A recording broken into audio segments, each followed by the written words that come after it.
우리는 흔히 인생을 그런 책 속에서 선배들에게서 또는 사람들로부터 인생이 무엇인지를 배웁니다. 대부분 우리에게 가르쳐주는 인생은 성공을 위해서 사는 것이라고 가르칩니다. 아마 여러분들도 다 마음속에 그런 생각을 하고 계실 겁니다. 성공해야지, 잘 돼야지, 돈 좀 벌어야지, 또 아이들도 어떻든지 좋은 학교 보내서 좋은 직장 보내서 돈 많이 벌어서 넉넉하게 여유롭게 편안하게 그렇게 살게 해주고 싶은 마음이 부모가 가지고 있는 마음입니다. 그거는 인생을 그렇게 생각하고 있기 때문입니다. 인생은 무언가 성공을 이루어내는 것, 어떤 업적을 이루는 것, 남하고 경쟁해서 싸워서 1등하는 것, 이렇게 생각을 하고 있기 때문에 그렇게 사는 거죠. 또 그렇게 살지 못하면 굉장한 실패, 좌절, 그리고 시기와 원망을 가지고 또 고통당합니다. 승리하지 못. 나이가 이제 한 50 넘어가면 이제는 다 물러나야 하는 그런 분위기에 사로잡힙니다. 대부분은 실패자라는 느낌을 갖습니다. 그러면서 자리는 다 이미 내줘야 됩니다. 너무 막막하고 내 인생은 완전히 무너진 인생 같은 그런 느낌을 받습니다. 다 이 이유는요, 인생을 잘못 이해하고 있기 때문에 그렇다는 거죠. 그래서 하나님 말씀대로 살면 어떻게 살아 이 세상을? 그 말은 인생을 보는 관점이 전혀 다르기 때문에 그런 말을 하는 겁니다. 성경이 말하는 인생은 산을 올라가는 게 아니고 광야를 지나가는 것이라. 광야를 지나가는 것. 이것이 성경이 우리에게 말해주는 인생입니다. 광야를 지나가는 게 인생이라는 것을 깨달으면 성경의 내용이 그렇구나, 이것이 진짜 인생을 잘 사는 길이구나 하는 걸 알게 됩니다.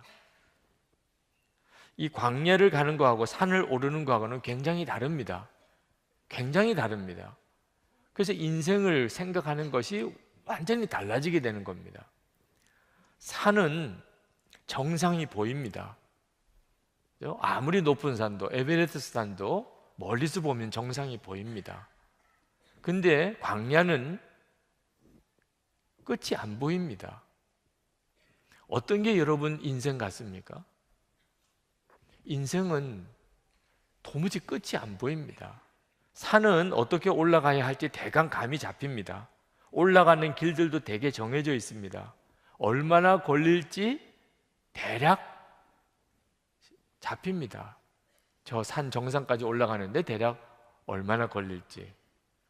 근데 사막에는, 광야에는 길도 없고 어떻게 통과해야 될지 막막하고 얼마나 걸릴지도 막막한 것입니다. 산을 올라갈 때는 대략 예측이 가능합니다. 근데 사막은 지날 때 모든 것이 불확실합니다. 산을 올라갈 때는 지도가 있습니다. 그러나 사막을 지날 때는 지도가 없습니다. 왜? 맨 똑같은 모래 언덕. 산은 전체가 한눈에 들어오지만 사막은 전혀 전체를 볼 수가 없습니다.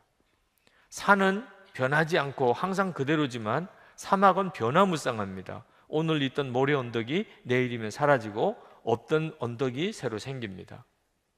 산에 오르는 사람은 자신감이 있습니다. 그러나 사막을 지나가는 사람은 자기의 무능력을 절감합니다. 산에서 길을 잃어버릴 염려는 크게 없습니다. 또 잃어버려도 금방 길을 찾습니다. 찾기 어려우면 높은 곳에 올라가면 또 대략 지형이 보입니다. 그런데 사막에서는 길을 한번 잃어버리면 정말 찾기가 어렵습니다. 이 산을 올라가는 거하고 광야를 지나는 거하고는 전혀 방식이 다릅니다. 인생을 보는 방법도, 살아가는 방법도 다릅니다. 사람들이 흔히 인생을 산을 올라가는 거라고 생각하는, 어떤 목표를 성취하는 거라고 생각하는 데는 나름대로 이유가 있습니다. 예를 들면 결혼을 하는 것. 결혼하는 것은 마치 산을 오르는 것 같습니다. 목표를 성취하는 거죠. 그죠? 내가 결혼하고 싶은 어떤 형제가 있고 자매가 있다면 그 형제와 자매와 결혼하는 것이 하나의 뚜렷한 목표가 되지요. 그래서 결혼을 하게 되었다면 성공인 거죠. 그러나 결혼하고 나면 그때부터 결혼 생활이 시작이 됩니다. 결혼을 하는 거는 산을 올라가는 것 같아도 결혼 생활은 광야입니다. 네, 결혼했다. 야, 나는 이 사람하고 결혼했어. 그러나 그 뒤부터 이제 광야길로 들어가는 겁니다. 끝이 어딘지 모릅니다. 네. 그 다음에는 무슨 뭐 정복이라는 게 없습니다. 네. 자, 아이를 낳는 거, 요즘에 결혼한 신혼 부부들이 아이 낳는 게 큰 기도 제목인 부부들이 많은데, 아이를 낳는 것 다 정말 사모하고 기다리고, 그래서 임신을 하고 그리고 10개월을 지나서 아이를 낳습니다. 이런 일들은 분명히 무언가를 성취하는 것 같고 무슨 목적을 이루는 것 같습니다. 그러나 아이를 낳은 순간부터 광야입니다. 그 아이를 기르는 것은 광야입니다. 그 다음에는 뭘 목적을 성취하는 게 아닙니다.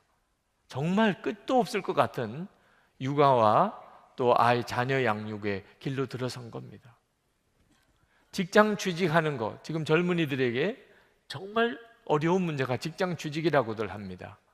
여기 계신 분들 중에도 아마 취직 때문에 기도하시는 분이 있으실 텐데, 그렇게 취직을 갈망하다가 직장에 취직을 했습니다. 경쟁이 있는 거고 그건 대단한 성취지요. 그렇지만 직장 생활은 광야입니다. 직장을 취직한 것은 산을 정복한 것 같은 느낌이 들지만 실제로 그 뒤부터는 끝없는 광야입니다. 그러니 여러분, 인생이 산을 올라가는 거예요? 광야 생활하는 거예요? 인생이 광야라는 사실을 알아야 비로소 왜 24시간 주님과 동행하라고 하는지를 알게 됩니다. 산을 올라가는 일은 주님이 나를 도와주는 입장이에요. 하나님 도와주세요. 내가 이 산을 정복해야 됩니다. 나를 도와주세요. 하나님이 나를 도와주고 나는 성취하는 겁니다. 그런데 광야는 계속 주님과 같이 걷는 겁니다. 가진 게 없네. 광야는 또 할 수 있는 것도 아무것도 없습니다. 거기 광야는 무슨 뭐 곡식을 심을 수도 없고, 광야에서는 무언가를 새롭게 일을 시작할 수도 없습니다. 우리가 인생을 살다가 보면 정말 아무것도 할 수 없는 지경에 빠질 때가 한두 번이 아닙니다. 마치 산을 올라가는 것이 인생이라고 한다면 엄청난 좌절이죠. 그런데 광야를 지나가는 게 인생이라고 하는 걸 깨닫고 보면, 아, 인생은 이런 것입니다. 인생은 이것이에요. 이스라엘 백성들이 광야에서 40년을 살았습니다. 이스라엘 백성들에게 하나님이 가르쳐 주고 싶은 것은 하나님 때문에 산다는 거예요. 하나님 때문에 사는 거예요. 그걸 광야에서 절감합니다. 광야는 먹을 게 없었어요. 그들이 가지고 나온 게 좀 있었지만 금방 다 먹었습니다. 농사 짓는 것도 아닌데 이제부터는 뭐 먹고 살아요? 그때부터 만나가 내립니다. 꼭 하루 먹을 분량만 나와요. 왜 하나님이 한 달 먹을 분량을 안 주셨을까? 한 달 먹을 분량 곡식을 주시면 그거 끌고 다니기가 너무 힘들어요. 요즘처럼 무슨 자동차도 있고 뭐 이러면 또 싣고 다닐 수도 있을지 모르겠지만 광야는 맨 걸어야 됩니다. 30일 먹을 걸 월급 받듯이 받아보세요. 뭐 1년 목회 식량을 받아보세요. 다 죽습니다. 다. 하나님 얼마나 세심하십니까? 매일 먹을 것만 주셨어요. 마실 물이 없습니다. 하나님이 반석에서 생수가 터져나와서 먹게도 하셨습니다. 오아시스가 있는 쪽으로 인도하셨습니다. 그 사막이 얼마나 덥습니까? 하나님이 낮에는 구름 기둥으로, 밤에는 또 얼마나 춥습니까? 실제로 사막은요 얼어 죽습니다.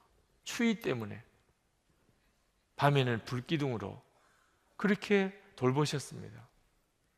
신발 헤어져 떨어지지 않게 하셨습니다. 여러분, 사막 광야길을 이렇게 걸어보면 신발이 없으면 더 이상 못 걷습니다. 신발이 헤어져서 거기에 모래가 들어오면 그건 정말 죽을 맛입니다. 신발이 헤어져 떨어지지 않았다, 40년 동안. 이건 정말 엄청난 하나님의 보호하심입니다. 하나님이 그렇게 광야에서 이스라엘 백성들을 인도하셨습니다. 그것은 하나님과 함께하는 것, 이것이 생명인 것, 그것이 광야에 사는 사람에게 있어서 가장 중요한 것입니다. 그걸 우리에게 가르치고자 하심입니다. 마치 인생을 산에 올라가는 것이라고 생각하면 어떤 때는 하나님이 부담스럽습니다. 정상을 정복해야 되는데, 꼭 성공해야 되는데 하나님의 말씀대로 하면 되나? 될까? 주님 바라보면 어떤 때는 너무 힘들어요. 그래서 하나님이 하지 말랄까 봐 기도 안 하고 막 하잖아요. 기도하면 하지 말랄까 봐. 내가 하고 싶은 대로 하고 싶어서 기도 안 하고 그냥 어거지로 밀어붙이잖아요. 근데 광야를 지나가는 것이라고 생각하면 항상 하나님입니다. 신명기 1장 31절에 광야에서도 너희가 당하였거니와 사람이 자기 악의를 아는 같이 너희 하나님 여호와께서 너희 행로 중에 너희를 아느사 이곳까지 이르게 하셨느니라. 광야는 정말 하나님이고, 하나님은 항상 우리를 그렇게 보호하셔서 날마다 먹을 것, 꼭 필요할 때 생수, 그리고 꼭 필요할 때 보호막, 그렇게 하루하루 지나게끔 그렇게 인도하시는. 어떤 때는 나도 좀 많이 가지고 살아보고 싶고, 하나님이 그걸 허락지 않으시고 그날을 견디게 하십니다. 아주 이러다가 죽을 것 같다고 생각해도 또 하나님이 나를 붙들어 주세요. 죽을 것 같다. 그렇게 산 지가 벌써 10년이 지난.